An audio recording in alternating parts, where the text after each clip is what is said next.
السلام علیکم ورحمۃ اللہ وبرکاتہ۔ اعوذ باللہ من الشیطان الرجیم، بسم اللہ الرحمن الرحیم۔ من ذا الذی یقرض اللہ قرضا حسنا فیضاعفہ لہ ولہ اجر کریم۔ یوم تری المؤمنین والمؤمنات یسعی نورهم بین ایدیہم وبایمانہم بشراکم اليوم جنات تجری من تحتها الانہار خالدین فیہا ذالک هو الفوز العظیم۔ یوم یقول المنافقون والمنافقات للذین آمنوا انظرونا نقتبس من نورکم قیل ارجعوا وراءکم فالتمسوا نور فضرب بینہم بسور لہ باب باطنہ فیہ الرحمۃ وظاہرہ من قبلہ العذاب ینادونہم الم نکن معکم قالوا بلی ولکنکم فتنتم انفسکم وتربصتم وارتبتم وغرتکم الامانی حتی جاء امر اللہ وغرکم باللہ الغرور۔ فالیوم لا یؤخذ منکم فدیۃ ولا من الذین کفروا مأواکم النار ہی مولاکم وبئس المصیر۔ صدق اللہ العلی العظیم۔ رب اشرح لی صدری ویسر لی امری واحلل عقدۃ من لسانی یفقہوا قولی رب زدنی علما۔ کون ہے جو اللہ کو قرض دے؟ کون ہے جو اللہ کو قرض کے معنی لون، پیسہ دینا، اچھا قرض، تاکہ اللہ اسے کئی گنا بڑھا کر واپس دے اور اس کے لیے بہترین اجر ہے۔ اس دن جب کہ تم مومن مردوں اور عورتوں کو دیکھو گے کہ ان کا نور ان کے آگے آگے اور ان کے دائیں جانب دوڑ رہا ہوگا۔ ان سے کہا جائے گا آج بشارت ہے تمہارے لیے، خوشخبری ہے، جنتیں ہوں گی جن کے نیچے نہریں بہہ رہی ہوں گی، جن میں وہ ہمیشہ رہیں گے، یہی بڑی کامیابی ہے۔ اس روز منافق مردوں اور عورتوں کا حال یہ ہوگا کہ وہ مومنوں سے کہیں گے ذرا ہماری طرف دیکھو تاکہ ہم تمہارے نور سے کچھ فائدہ اٹھائیں، مگر ان سے کہا جائے گا پیچھے ہٹ جاؤ، اپنا نور کہیں اور تلاش کرو۔ پھر ان کے درمیان ایک دیوار حائل کر دی جائے گی جس میں ایک دروازہ ہوگا، اس دروازے کے اندر رحمت ہوگی اور باہر عذاب۔ وہ مومنوں سے پکار کر کہیں گے کیا ہم تمہارے ساتھ نہ تھے؟ مومن جواب دیں گے ہاں، مگر تم نے اپنے آپ کو خود فتنے میں ڈالا، موقع پرستی کی، شک میں پڑے رہے اور جھوٹی توقعات تمہیں فریب دیتی رہیں، یہاں تک کہ اللہ کا فیصلہ آ گیا اور آخر وقت تک وہ بڑا دھوکے باز تمہیں اللہ کے معاملے میں دھوکہ دیتا رہا۔ لہٰذا آج نہ تم سے کوئی فدیہ قبول کیا جائے گا اور نہ ان لوگوں سے جنہوں نے کھلا کفر کیا تھا۔ تمہارا ٹھکانہ جہنم ہے، وہی تمہاری قبرگیری کرنے والی ہے اور یہ بدترین انجام ہے۔ سورہ الحدید کی آیت نمبر کہاں سے 11 سے 15 تک کی تلاوت اور اس کی ترجمانی ہم نے سماعت کی۔ یہ جو ہے وہاں کا قیامت کا جو ہے یہ منظر ہے۔ تو اس سے پہلے جو آیتیں ہمارے سامنے آ رہی تھیں، اللہ تعالیٰ یہ فرما رہا تھا کہ جو ہے جو لوگ تم میں سے ایمان لائیں گے اور مال خرچ کریں گے ان کے لیے بڑا اجر ہے۔ تمہیں کیا ہو گیا کہ تم اللہ پر ایمان نہیں لاتے، حالانکہ رسول تمہیں اپنے رب پر ایمان لانے کی دعوت دے رہا ہے اور وہ تم سے عہد لے چکا اگر تم واقعی ماننے والے ہو۔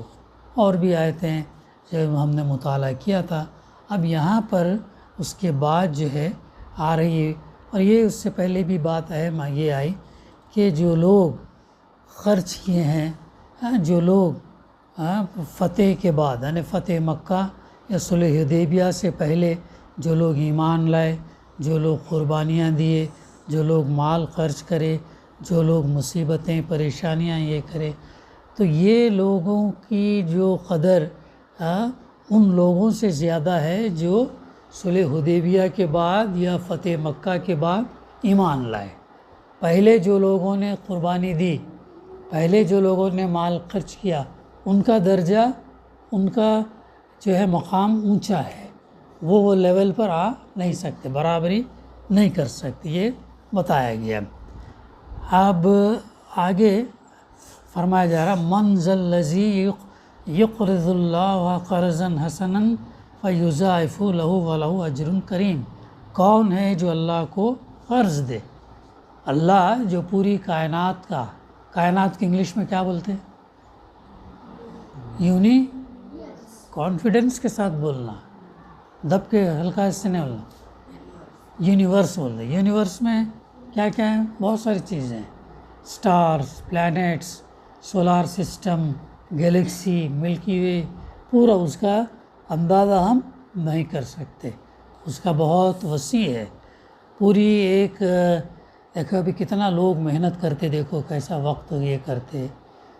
کاسموس کے اوپر ایک سیریز آ رہی، کاسموس یعنی اس پورے کائنات کے اوپر، یونیورس کے اوپر، مسلم سائنسدانوں نے گئے تو تمہارے حفصہ دیدی جو ہے نا، انہوں نے تقریباً وہ اس کو فالو کر رہے اور دیکھ رہے، 2 گھنٹے کی ایک سیریز ہے، تو اس کے اندر پوری کائنات کے بارے میں بتایا جا رہا ہے، تو کیسی کتنی وسیع یہ ہے۔ اور جو ہے ان کا یہ کہنا ہے کہ یہ جو 7 آسمان اللہ تعالیٰ تذکرہ کرتا ہے تو 7 آسمان بلکہ ایک آسمان ایک کائنات ہے گرے، اور انسان ابھی ایک کائنات کا صرف 3 سے 4% ہی جان سکا۔ اتنے سیٹلائٹس، اتنے راکٹس، اتنے خلا کے اندر ٹیلیسکوپ، ہبل ٹیلیسکوپ، پتہ کیا کیا بھیج رہا، اس کے باوجود بھی جو جانکاری آ رہی ہے بہت کم ہے، اتنی وسیع ہے اللہ۔ اور یہ سائنٹسٹ یہ کہہ رہے ہیں، عبد الرحمن غور سے سنو، صادق کہاں ہے، سو گئے کیا؟ ہاں، تو یہ جو سائنٹسٹ ایک بات کہہ رہے ہیں کہ اتنا ہونے کے باوجود ابھی تک سائنٹسٹ کو 2 چیزیں سمجھ میں نہیں آئی، بول رہے ہیں۔ کیا ہے وہ چیزیں؟ ایک تو یہ چیز کہ جو یہ بگ بینگ تھیوری کیا ہے، یہ پوری کائنات کیسے وجود میں ابھی تک سمجھ میں نہیں آیا، ابھی تک ان کو سمجھ میں نہیں آیا، یہ باہر کی چیز ہے جو سمجھ میں نہیں آیا۔ قرآن میں ایک دھماکہ ہوا، پھر بعد میں دھواں، پھر بعد میں اللہ تعالیٰ نے اس کائنات کو بنایا کر کے، کیسا ہوا وہ ان کو سمجھ میں نہیں آ رہا۔ دوسری چیز یہ سائنٹسٹ کو سمجھ میں نہیں آ رہا، یہ جو ہمارے آئی بال ہے، آئی بال کسے کہتے ہیں سمیہ؟ یہ جو کالے کالے یہ ہے نا آنکھوں کے اندر، اسے آئی بال کہتے ہیں۔ اس آئی بال کے پیچھے 100 پتلیاں، 100 بلین، 100 نہیں، 100 لاکھ نہیں، 100 ملین نہیں، 100 بلین نیورونس ہیں۔ نیورون کیا ہے؟ ابھی 9th میں آ رہا ہوں گا تم کو، 9th میں 10th میں نیورون آتا ہے۔ ہاں، نیورون وہ ہے جو دماغ سے جو ہے وہ نروس اپنے باڈی کے مختلف حصوں کو جو ہے وہ سگنلز پاس کرتی ہے۔ ریفلیکس آئے تو وہ بتاتی ہے کہ یہ آگ ہے، ادھر ہاتھ مت چھو، اس کا فوراً ریفلیکس دماغ کو جاتا ہے، پھر ہم ہاتھ ہٹا لیتے ہیں۔ کچھ خدشہ ہے تو فوراً یہ کرتے۔ تو یہ نیورونس یہ کہتے ہیں کہ ہمارے 2 یہ آئی بالز کے پیچھے 100 بلین ہے۔ 1 بلین میں کتنے زیرو ہوتے؟ 1 بلین میں اگر 1 کروڑ میں تقریباً 100 لاکھ ہوتے، اور 1000 کروڑ کا تقریباً 1 بلین ہوتا، اور ایسے 100 بلین، یعنی یہ اللہ سبحانہ و تعالیٰ کی کیا ہے، بڑی نشانی قدرت ہے۔ اللہ تعالیٰ ایک جگہ قرآن مجید میں کہتا ہے کہ اگر انسان آفاق، اسپیس اور غور کرے اور انفس، اپنے جسم کے اندر کی چیزوں پر اگر غور کرے تو پھر وہ جو کہ باتیں قرآن مجید جو باتیں کہہ رہا ہے وہ سچ ہے، اس کو ایمان آ جائے گا، یقین ہو جائے گا۔ ابھی دیکھو ہم کیلکولیٹ بھی کرنا چاہیں گے، 100 بلین لکھنے بیٹھیں گے، کتنا یہ جائے گا، 1 بلین، 1000 کروڑ ایسے، اور 100، اور پھر اس کے بعد وہ کہتے ہیں کہ ہر نیورون کے پیچھے 10,000 سب نیورونس ہیں کر کے بتا دیں۔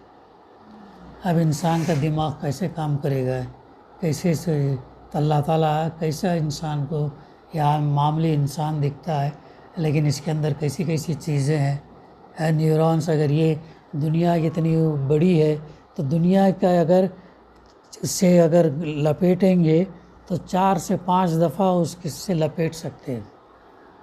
اللہ کی نشانیاں ہیں یہ نشانیاں ہمیں کدھر رہنمائی کرتی ہیں؟ ایمان لانے پر، اچھے اعمال کرنے پر، خوف خدا رکھنے پر، آخرت کے یقین پر ہم کو ابھارتی ہیں، برائیوں سے بچنا، اچھائیاں کرنا، یہ چیز ہے۔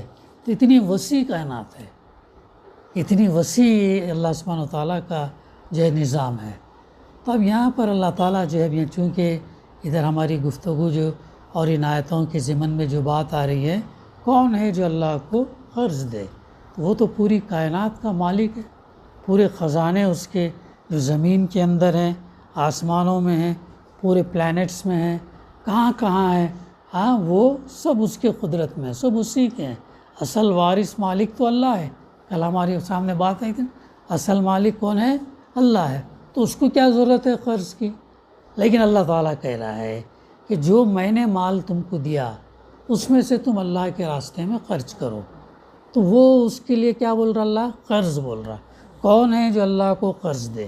پھر اچھا قرض فرما رہا، اس اچھا قرض یعنی حلال روزی والا، محنت کیا ہوا، رشوت والا نہیں، حرام کی کمائی والا نہیں، اور اللہ پر ایمان رکھ کر، اللہ پر یقین رکھ کر جو ہے نا یہ اچھا قرض۔ کیوں؟ تاکہ اللہ اسے کئی گنا بڑھا کر واپس دے اور اس کے لیے پھر بہترین اجر دے۔ تو اللہ کیا کرے گا؟ اس کا اجر ہم کو واپس دے گا، اور اس کے لیے کیا ہے؟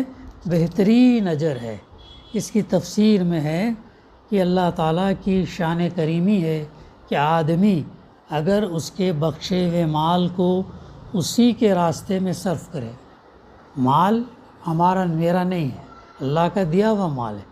انسان مال میرا میرا میرا کب تک کہتا ہے؟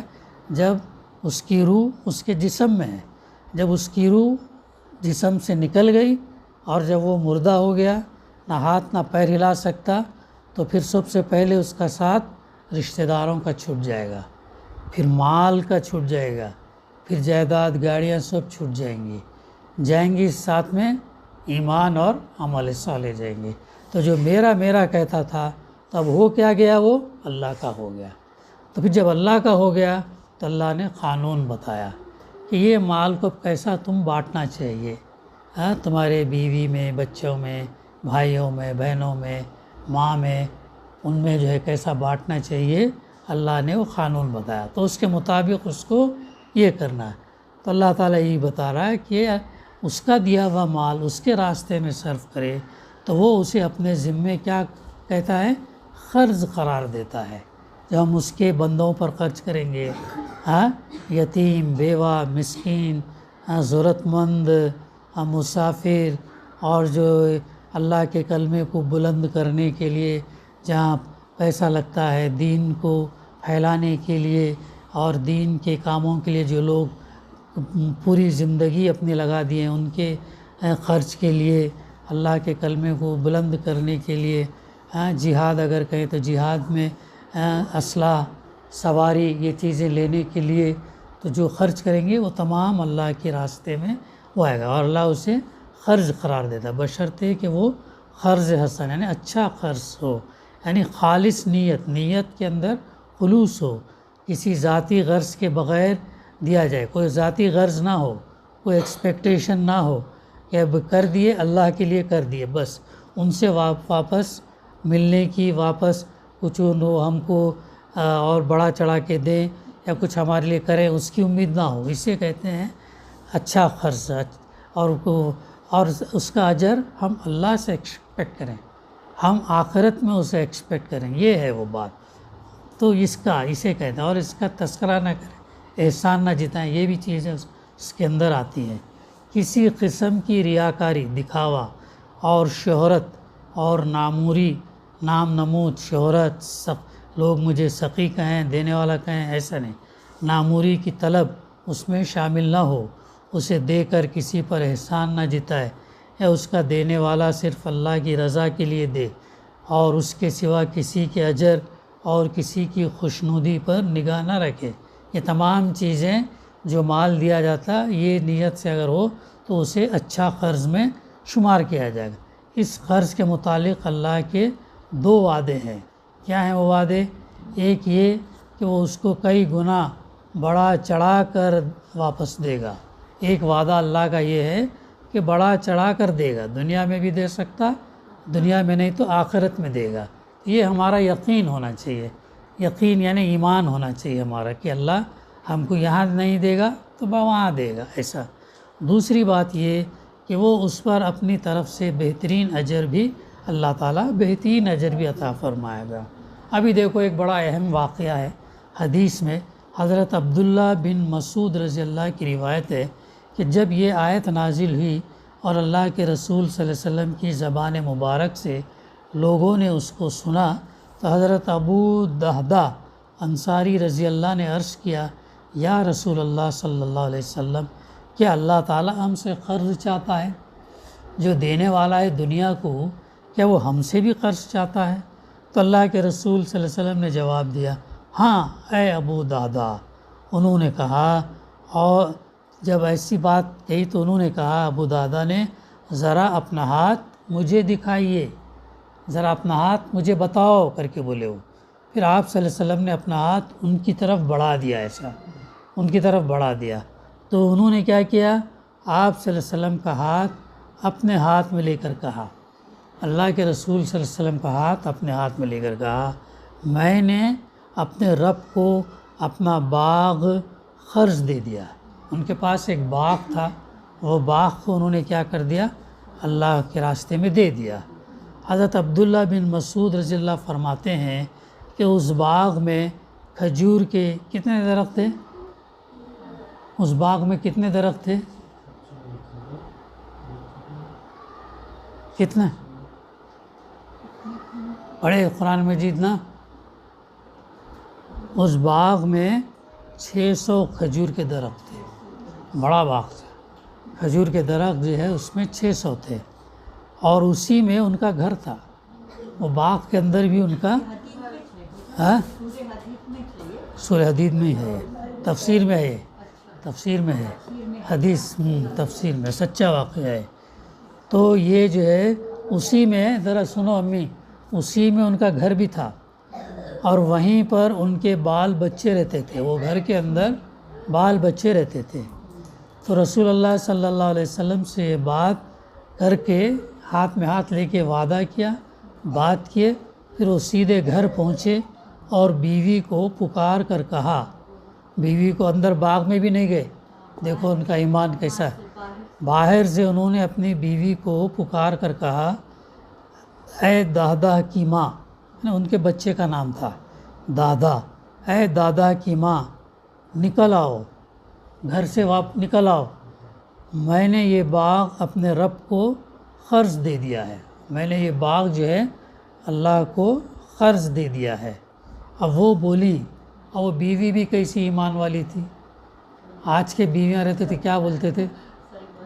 ہاں، آج کے بیویاں اگر رہتے تو وہ کیا بولی، وہ ان کی بیوی بولی، تم نے نفع کا سودا کیا، تم نے فائدے کا، گھر سے نکلنا ہے، ایسے گھر میں ہے بھی، اب ہم سے کہا جائے کہ نکل جاؤ، ہاں تو ہم ایسا بولیں گے ارے یہ کیا کر دیے، جائیں گے کہاں، کھائیں گے پکائیں گے کیسے، سایہ کدھر ہے، وہ کیا ہے، کچھ نہیں بولی۔ اور بیوی کتنی اطاعت گزار، وفادار، شوہر کی بات کو سن کر ماننے والی، اور اللہ پر اس کا کتنا یقین۔ اس نے کیا بولی، تم نے گھاٹے کا سودا کیا، نہیں بولی تم نے فائدے کا سودا کیا بولی۔ یہ واقعہ سنیں، بہت بھاری واقعہ ہے یہ قرض حسنہ کا، یہ بہت بھاری واقعہ ہے۔ جب قرض حسنہ کی آیت نازل ہوئی تو ابو دادا نے ان سے ہاتھ میں ہاتھ لے کر کہا کہ اے اللہ کے رسول صلی اللہ علیہ وسلم، میں جو ہے اپنا باغ اللہ کو قرض میں دے دیتا ہوں۔ اللہ کے رسول کا ہاتھ لے کر کہا تو پھر، اور جب وہ سیدھا یہ وعدہ کرنے کے بعد اپنے گھر گئے، اپنے باغ کو گئے، اور باغ بھی گئے تو باغ میں قدم نہیں رکھے، باغ سے باہر کھڑے ہو کر کیا بولے، اے ابو دادا کی ماں، وہ بچے کا نام تھا، اس کی بیوی کے نام سے نہیں پکارے، بچے کے، نکل آؤ، میں نے یہ باغ اپنے رب کو قرض دے دیا۔ اور وہ باغ میں کتنے درخت تھے کھجور کے، 600 درخت تھے۔ ایک ایک کھجور کا درخت میں کتنے کھجور لگتے، سال بھر لگتے ہی رہتے، ہو چلتا ہی رہتا سلسلہ۔ حضرت عثمان غنی رضی اللہ کا باغ مدینہ میں ہے، اور ان کے باغ سے جو کھجور نکلتے ہیں وہ جو ہے نا، اس کا جو آمدنی ہوتی ہے وہ ان کے اکاؤنٹ میں جمع ہوتے، اور سال میں 50 ملین سعودی ریال، 50 ملین سعودی ریال جو ہے وہ پیسہ آتا ہے اس سے۔ اور وہ پیسہ کہاں تقسیم ہوتا ہے، وہ سعودی کے جو غریب، مسکین، بیوہ، یتیم اور ایسے کمزور لوگوں کے اس میں وظیفے کے طور پر بڑھتا ہے۔ انتقال ہو کے کتنے سال ہو گیا، 1400 سال ہو گیا، لیکن ابھی تک ان کے باغ سے اس کھجوروں کا فائدہ، پھر اس سے ایک ہوٹل خریدے لوگ، ہوٹل سے جو آمدنی آتی، جو وہ بھی یہ اس میں جاتا۔ دیکھو کیسے کیسے لوگ گزرے ہیں، یہ کیسے معلوم پڑے گا، جب ہم پڑھیں گے، ہم اپنا ربط قرآن مجید سے رکھیں گے، اس سے ٹچ میں رہیں گے، تو ہم کو معلوم پڑتا کیسے لوگوں نے کام کیے۔ آج ہم سوچ نہیں سکتے، انہوں نے جب یہ آیت سنی، وعدہ کیا، اور اس کے بعد اپنے باغ میں انٹری قدم بھی نہیں رکھا، انہوں نے دے دیا تو دے دیا، اور 600 باغ درخت کا کتنا بڑا ہوگا باغ ہو۔ اور پھر بعد میں اپنی بیوی کو، اے دادا کی ماں، باہر نکل آؤ، تو کیوں کچھ اتنا، تو فرمایا میں نے یہ باغ جو ہے اپنے اللہ کو قرض دے دیا۔ اب بیوی کتنی وفادار، بیوی لڑائی جھگڑا کرنے والی نہیں تھی، بیوی یہ نہیں بولی کہ ارے تم نے یہ کیا کر دیا، یہ ابھی ہم کہاں رہیں گے، کدھر جائیں گے، ایسا ہمارا گزارا ہوگا، آمدنی کیسے ہوگی، اتنا بڑا باغ کیوں دے دیے، ہم کا کیا کھائیں گے، کیا پئیں گے، نہیں بولی۔ وہ کیا بولی، وہ سنتے ہی اس نے بولی تم نے نفع کا سودا کیا، اے دادا کے باپ، دادا کی ماں سے انہوں نے خطاب کیا، تو اے دادا کے باپ تم نے نفع کا سودا۔ تو ان کا یہ کیا تھا، یہ ان کا اصل میں اللہ پر یقین تھا، ان کو یقین تھا کہ ہم مرنے کے بعد دوبارہ اٹھائے جائیں گے، اور ہم جو عمل کریں گے اس کا اجر ہم کو ملے گا، وہ یقین تھا۔ اللہ تعالیٰ نے فرمایا بڑا اجر دیے۔ تو یہ ہمارے لیے کیا ہے، سبق ہے۔ ایسا بھی نہیں کہ اللہ، ایسا بھی نہیں، اپنی ضروریات کو رکھتے ہوئے تم یہ کر سکتے ہیں، دیکھیں، اور جتنا دیں گے اتنا اللہ تعالیٰ بڑا چڑھا کر بھی دیتا ہے۔ سورہ بقرہ میں اللہ تعالیٰ نے 100 گنا بڑھا کر دینے کا تذکرہ کیا ہے، 700 بلکہ، 1 سے 10، 10 سے 700 گنا۔ تو دینے سے جو ہے نا کیا ہوتا ہے، دینے سے معاشرے کے اندر، سوسائٹی کے اندر پیسہ جو ہے نا سرکولیشن میں آتا ہے، اور کچھ وہ اس سے جو ہے نا اللہ اس کے ذریعے سے برکت دیتا ہے، رحمت آتی ہے اور اضافہ ہوتا ہے۔ یہ ہے اصل میں یہ کانسیپٹ اسلام نے دیا، وہ محبت اور غیروں کے اس میں کیا ہے تصور، مال کو جمع کر کے رکھو، انٹرسٹ پہ، سود پر اس کو ایک لگاؤ، جمع کریں گے، سود یہ ہوگا تو بڑھتا رہے گا، لیکن اس میں ہمارا ایک آدمی سود کے اس میں ہاں 9 لاکھ روپے لیا قرض، ہاں اس میں 26 لاکھ ڈبل ادا کرا، پھر بھی باقی رات سود مر گیا مگر پھر بھی ہاں نہیں. ابھی یہ فارمر کے جو سوسائڈ سنتے ہیں نا ہم لوگ، مہاراشٹرا میں زیادہ ہیں، ایم پی میں یہ ہیں فارمرز کے سوسائڈ. وہ لوگ کیا کرتے فارمرز کھیتوں میں اس کے لیے اپنا بونے کے لیے پیداوار کے لیے بیج فرٹیلائزرز وہ دکانوں سے قرض پہ لیتے، وہ پیسہ دینے کے لیے بینک سے لون لیتے، سود پر لیتے. اب اگر فصل خراب ہو گئی، فصل سے پیسہ ان کو آیا نہیں، تو وہ کیا ہوتا ہے سود سے پھر وہ رقم 1000 روپیہ لیے تو 1100 ہو گیا، 10% بولے تو بھی پھر 1 لاکھ پر بڑھتا جاتا ہے. اور اگر وہ نہیں بھی دیں تو ہوتا کیا بڑھتا جائے گا. اب وہ بینک والے جب تقاضا کرتے وہ نہیں دے سکتے، وہ پریشان ہو جاتے، ارے 10 لاکھ دینا ہے، دینے کو کچھ ہے نہیں، خالی کھیت ہے، سوکھا ہے، پیداوار نہیں ہے، کیسا ہم ان کو لوٹائیں گے، کیسا دیں گے. تو کیا کرتے غیر مسلم کیا کر سکتے، وہ جو ہے جلدی وہ سوسائڈ کرتے. وہ سمجھتے کہ مرنے سے ہم جو ہے وہ اس سے چھٹکارا حاصل ہو جائیں گا، لیکن اور ڈبل پریشانی میں آ جاتے. کیونکہ انسان جس حالت میں سوسائڈ کرتا اللہ تعالیٰ اس کو اس حالت میں اٹھاتا قیامت کے دن، اور پھر اس کو پھر سال جا پھر یہ ہوتا. لیکن اسلام میں کیا ہے، تو اسی لیے سود کو حرام قرار دیا، سود کا لین دین، اسی لیے بینکوں میں نوکری کرنا غلط ہے، جائز نہیں، حرام ہی جیسا ہے. تو بینکوں میں نوکری نہیں کرنا چاہیے، جہاں کہ سودی لین دین کا معاملہ ہو وہاں پر یہ کرنا نہیں چاہیے. تو یہ اس کی وجہ سے سوسائڈس بہت ہوتے ہیں.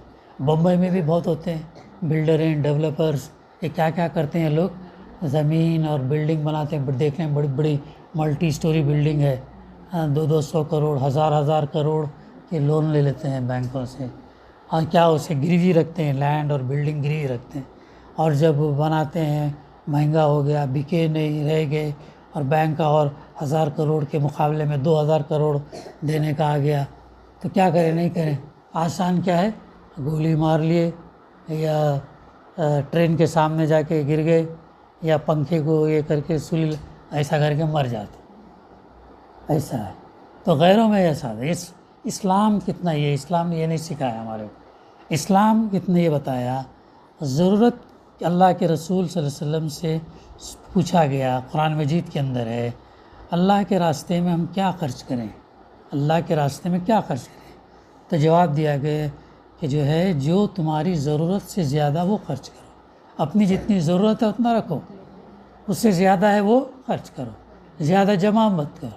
سونا چاندی وغیرہ جتنا جمع کریں گے تو اگر اس کے اوپر زکوٰۃ نہیں نکالے تو پھر اسی سونا چاندی سے اللہ تعالیٰ اگر خدا نہ خواستہ جہنم میں گئے تو اسی سونا چاندی سے جو ہے داغا جائے گا، جسم کو داغا جائے گا. یہ ہے.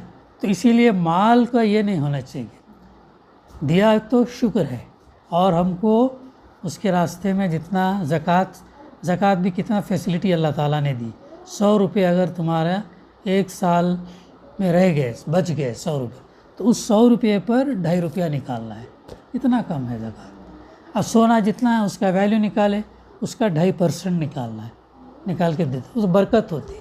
تو سونا ویسا کرنے سے اللہ اس کی حفاظت کرتا، چوری سے، ڈکے اور سونا گم جانے سے، ان تمام چیزوں سے اللہ بچاتا، اور بڑا چڑھا کر اللہ تعالیٰ دے دیتا.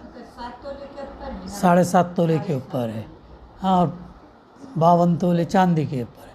تو نکالنا، وہ نکال کر اگر یہ کرے تو اللہ تعالیٰ اس کی حفاظت بھی کرتا، اس کی یہ بھی کرتا. تو یہ جو واقعہ ہے یہ بالکل سچا واقعہ ہے. تو ہمارے ایسے بزرگ لوگ تھے، تو یہ ہمارے کیا ہونا چاہیے، آئیڈل ہونا چاہیے، نہ کہ فلم اسٹار ہمارے آئیڈل. یہ نالائق لوگ نہ پیشہ طہارت نہ جانتے، نہ پاکی، نہ یہ، ایسے لوگوں کا ہمارا یہ نمونہ کیسے ہو سکتے. ہمارے نمونے کون ہے، پورا سب سے پہلے اللہ کے رسول صلی اللہ علیہ وسلم، اس کے بعد ہمارے خلفائے راشدین، پھر عشر مبشرہ، پھر صحابہ، تابعین، ان کی ہسٹری پڑھنا، ان کی بایوگرافی پڑھنا، یہ ہمارے لیے نمونہ ہے. ان کی زندگیاں ہمارے لیے دنیا میں بھی کامیابی دیں گی اور آخرت میں بھی کامیابی دیں گی. یہ لوگوں کے دوسرے جو اچھل کود ناچ گانا یہ سب کرنا، یہ سب چھچورے، یہ سب جو ہے یہ نہیں ہے، یہ جہنم میں لے جانے والے ہیں، یہ لوگ دوزخ میں لے جانے والے ہیں۔ تو انہوں نے کہا تو جو ہے تم نے نفع کا سودا کیا اور اسی وقت اپنا سامان اور اپنے بچے لے کر باغ سے نکل گئے۔ دادا کے باپ داخل نہیں ہوئے اندر، گھر تو گھر، باغ میں داخل نہیں ہوئے انہوں نے۔ اب ظاہر ہے گھر تو سینٹر میں رہا ہوگا، اطراف میں جھاڑ رہے ہوں گے، تو انہوں نے جو ہے یہ نہیں، بلکہ وہ بیوی اور کتنی کیسی نیک بیویاں تھے، وہ کیسے ایمان والی تھیں، تو سامان جو ہے ضرورت کا اور بچوں کو لے کر، اور بچے بھی چلم چلی نہیں کرے، اے ابا جان یہ کیا کر رہے، ہم کو کیا چھوڑ کر جا رہے، ہم کیا ایسے ہی ہم کو کیسا کھائیں گے، ہم کیسا زندگی گزاریں گے، نہیں بولے وہ لوگ۔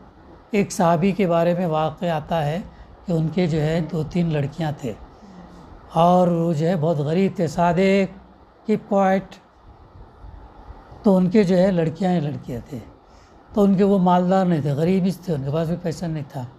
تو ان کا جب وہ کسی نے ان سے سوال کیا، رہے تمہارے اتنے بچیاں ہیں، کیسا یہ ہوں گا، کیسا یہ کریں گے گزارا، کیسا ان کی شادیاں وغیرہ ہوئے کیسا ہوں گے، تو ان کا یقین اتنا یہ تھا کہ میں نے ان کو سورہ واقعہ روزانہ پڑھنے کا بتا دیا اور اس کی فضیلت بتا دی، روزانہ مغرب بعد عشاء بعد سورہ واقعہ، سورہ حدید سے پہلے ہے، تو یہ پڑھنے کا میں نے بتایا، وہ اگر پڑھ لیں گے اسے تو اللہ تعالیٰ ان کے لیے راستے فراہم کر دیں، مجھے اس کی کوئی فکر نہیں۔ ایسے لوگ تھے، ان کا جو بھروسہ تھا اللہ پر تھا۔ آج ہمارا بھروسہ کس پر ہے؟ مال پر ہے بھروسہ ہمارا، گھر پر ہے، جائیداد پر ہے، اس پر ہے، اس پر ہے۔ بھروسہ اللہ پر ہونا چاہیے۔ اللہ ایسا بھی نہیں کہا کہ وہ سب چھوڑ چھاڑ کے تم یہ کر کے یہ کر، ایسا بھی نہیں کہا۔ ضرورت کے حساب سے جتنا ہم کو چاہیے اتنا رکھ لیں، باقی ضرورت سے زیادہ یہ ہو اللہ کے راستے میں اس کو یہ کرنا۔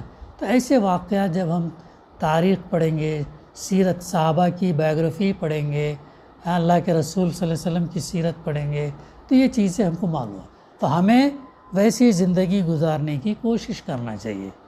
یہ ہے پیغام، یہ ہم کو اس میں ملتا ہے۔ تو نکل گئیں، اور اس واقعے سے اندازہ ہوتا کہ مخلص اہل ایمان کا طرز عمل اس وقت کیا تھا، اور اسی سے یہ بات بھی سمجھ میں آ سکتی کہ وہ کیسا قرض حسن ہے جسے کئی گنا بڑھا کر واپس دینے اور پھر اوپر سے اجر کریم عطا کرنے کا اللہ تعالیٰ نے وعدہ فرمایا۔ یہ ہے، ابھی ہم جو ہے آئندہ لیں گے، وقت زیادہ ہو گیا، آئندہ انشاءاللہ اس سلسلے کو جاری رکھیں گے۔ دعا ہے کہ اللہ سبحانہ و تعالیٰ ہمیں کہنے سننے سے زیادہ یہ قرآن مجید سے صحیح رہنمائی، صحیح سمجھنے اور ان تاریخی حدیث کے جو اور سیرت سے جو واقعات ہم کو ملتے ہیں اس پر عمل کرنے کی توفیق عطا کرے۔ ربنا تقبل منا انک انت السمیع العلیم وتب علینا انک انت التواب الرحیم۔ صلی اللہ تعالیٰ علی خیر خلقہ وعلی آلہ وصحبہ اجمعین والحمد للہ رب العالمین۔